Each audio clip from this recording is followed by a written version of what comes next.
Hi friends, welcome back to our channel భావన స్టైరీస్ in Dubai. ఈరోజు వీడియోలో మనం బట్టలకు వాడే ఉజాలాని యూస్ చేసి ఇంట్లోని సామానాన్ని ఎలా మెరిపించవచ్చో చూద్దాం. దీని మనం ఇంట్లో గాజు సామాను వాడుతూ ఉంటాం కదా, అవి కొన్ని రోజులు వాడే కొద్దీ ఎల్లోయిష్ కలర్లో మారిపోతూ ఉంటాయి.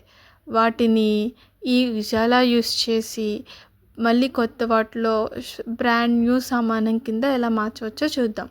దీనికోసం ముందుగా ఒక గిన్నె తీసుకుని అందులో ఒక టీ స్పూన్ బేకింగ్ సోడా వేసుకుని అందులో కొంచెం కోల్గేట్ టూత్పేస్ట్ ఇంకా 2 టేబుల్ స్పూన్ వెనిగర్ వేసుకుని బాగా మిక్స్ చేసుకోవాలి. ఆ పేస్ట్ అంతా ఆ వెనిగర్లో మిక్స్ అయ్యేలాగా బాగా కలుపుకోవాలి. అదంతా బాగా కలుపుకున్న తర్వాత అందులో కొంచెం ఒక గ్లాస్ వాటర్ని హీట్ చేసుకుని కొంచెం వామ్ వాటర్ అయ్యాక ఆ వామ్ వాటర్ని కూడా ఇందులో వేసుకుని ఆ పేస్ట్ అంతా బాగా మిక్స్ అయ్యేలాగా కలుపుకోవాలి. అంతా బాగా మిక్స్ అయిన తర్వాత మన ఇంట్లో ఎల్లోయిష్ కలర్లో మారిపోయిన సామాను ఉంటాయి కదా, వాటన్నిటిని తీసుకుని ఫస్ట్ వీటిని బాగా స్క్రబ్ ఏమీ చేయక్కర్లేదు. జస్ట్ ఆ లిక్విడ్ ఆ సామానం అంతా అప్లై అయ్యేలాగా చేత్తోనే స్క్రబ్ చేసుకుంటే సరిపోతుంది. ఫస్ట్ ఒక బౌల్ తీసుకుని దాని అంతటికి ఆ లిక్విడ్ అంతా అంటుకునేలాగా చేత్తోనే స్క్రబ్ చేసుకున్నాను. తర్వాత మా ఫిష్ బౌల్ కూడా తీసుకున్నాను. ఫిష్ బౌల్ కూడా మనం 1 వీక్ ఒకసారి వాష్ చేసుకుంటూ ఉండాలి కదా. వాష్ చేయకపోతే అది ఎల్లో కలర్లో మారిపోయి ఇంకా తెల్లగా మచ్చలు వచ్చేస్తూ ఉంటాయి. దాన్ని కూడా తీసుకుని ఆ వాటర్ లిక్విడ్ అంతా ఆ ఉజాలా లిక్విడ్ అంతా అంటుకునేలాగా బాగా స్క్రబ్ చేసుకోవాలి. ఇంకా మన ఇంట్లో స్టీల్ స్పూన్స్ ఉంటాయి కదా, అవి కూడా కొంచెం ఎల్లోయిష్ కలర్లో మారిపోతూ ఉంటాయి. ఇంకా వెనకాల కొంచెం రస్ట్ వచ్చినట్టు అనిపిస్తూ ఉంటాయి కదా, వాటికి కూడా ఈ లిక్విడ్ బాగా యూజ్ అవుతుంది. వాటిని కూడా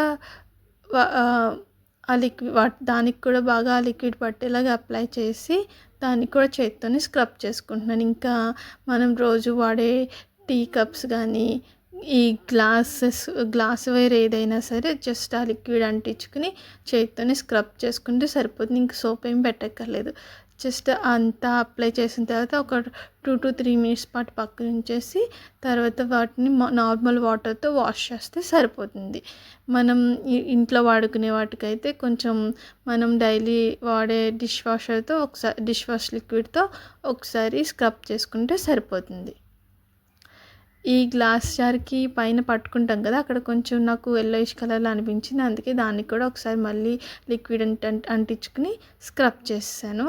నీట్గా వచ్చేసాయి. తర్వాత మనం వాడే సింక్స్ ఉంటాయి కదా, అవి కూడా 1 వీక్కి ఎల్లోయిష్ కలర్లో మారిపోతూ ఉంటాయి కదా, వాటినైతే ఈజీగా ఈ 2 ఇంగ్రీడియంట్స్ తోటే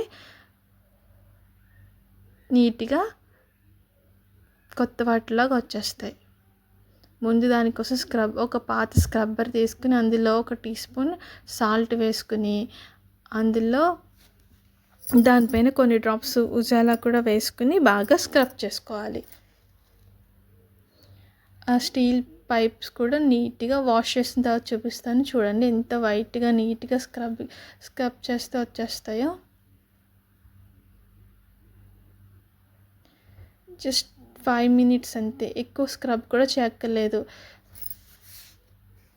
సాల్ట్ కొంచెం గరుగ్గా ఉంటుంది కదా, ఆ సాల్ట్ గరుకుదనం వల్ల ఇంకా ఉజాలలో బ్లూ కలర్లో ఉంటుంది కదా, ఆ బ్లూ లిక్విడ్ వల్ల కూడా మనం వాడే సింక్స్ ట్యాప్స్ అన్నీ వైట్గా వచ్చేస్తాయి.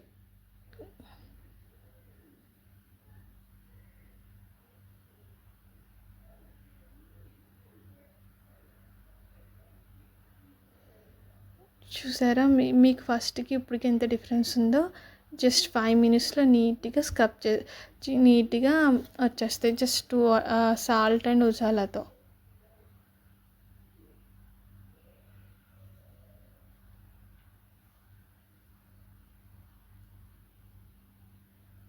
వాష్ చేసిన తర్వాత చూసారా ఎంత నీట్గా వచ్చేసాయో గ్లాస్ బౌల్స్, సింక్ కూడా. ఈ వీడియో కనుక మీకు నచ్చితే ప్లీజ్ లైక్ చేసి సబ్స్క్రైబ్ చేయండి. Thank you. బాయ్.